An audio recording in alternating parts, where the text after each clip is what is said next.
इस देश में कानून अंधा होता है, लेकिन उसकी आंखें खुलने में कभी कभी कई साल लग जाते हैं। यह कहानी है एक ऐसे इंसान की जिसका कोई कसूर नहीं था, फिर भी उसे सजा मिली। उसका गुनाह सिर्फ इतना था कि वह गरीब था और सच बोलता था। यह कहानी सिर्फ एक इंसान की नहीं है। यह कहानी उन लाखों लोगों की है जो आज भी इंसाफ का इंतजार कर रहे हैं। रामेश एक साधारण सा आदमी था। शहर में दिहाड़ी मजदूरी करता था।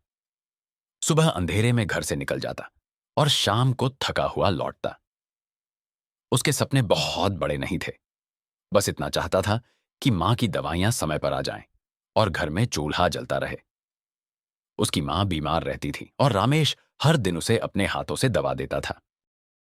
एक रात शहर के एक बड़े गोदाम में अचानक आग लग गई। नुकसान बहुत ज्यादा था। अगली सुबह पुलिस आई और बिना किसी ठोस सबूत के रामेश को पकड़ लिया गया। रामेश बार बार कहता रहा, साहब, मैंने कुछ नहीं किया है, लेकिन उसकी एक न सुनी गई।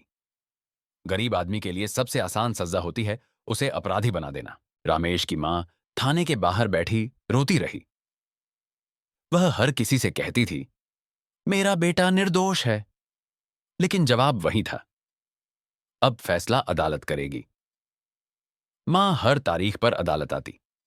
धीरे धीरे उसकी उम्र और ताकत दोनों कम होती चली गई। फिर भी उसका विश्वास नहीं टूटा। मामला अदालत में चला। तारीख पर तारीख पड़ती रही। गवाह बदलते रहे, सबूत गायब होते रहे। रामेश जेल की सलाखों के पीछे साल गिनता रहा। एक दिन उसकी मां जेल में उससे मिलने आई और बोली, बेटा, अगर तू दोषी होता तो भी मां माफ कर देती, लेकिन तू निर्दोष है और यही बात मुझे तोड़ रही है। जेल के 5वें साल रामेश की मां का देहांत हो गया। रामेश को अपनी मां का आखिरी दर्शन तक नसीब नहीं हुआ। उस दिन वह पूरी तरह टूट गया।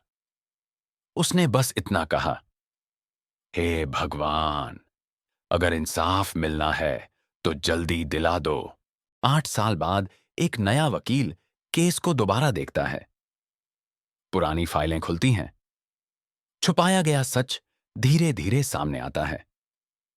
आखिरकार अदालत का फैसला आता है। अभियुक्त निर्दोष है, उसे तुरंत रिहा किया जाता है। रामेश जेल से बाहर आता है, लेकिन उसकी दुनिया बदल चुकी होती है। मां नहीं थी, घर उजड़ चुका था, जिंदगी पीछे छूट चुकी थी। रामेश अदालत के बाहर खड़ा होकर कहता है, मुझे इंसाफ तो मिल गया, लेकिन मेरी जिंदगी मुझे वापस नहीं मिली। कहानी यहीं खत्म नहीं होती, क्योंकि ऐसे रामेश आज भी हमारे देश में मौजूद हैं। इंसाफ मिलता है, बस सवाल यह है, कब? अगर यह कहानी आपके दिल को छू गई हो तो इस वीडियो को लाइक जरूर करें, इसे शेयर करें, ताकि यह आवाज ज्यादा से ज्यादा लोगों तक पहुंच सके। आप क्या सोचते हैं? क्या हमारे देश में इंसाफ सही समय पर मिलता है? नीचे कमेंट में अपनी राय जरूर लिखिए।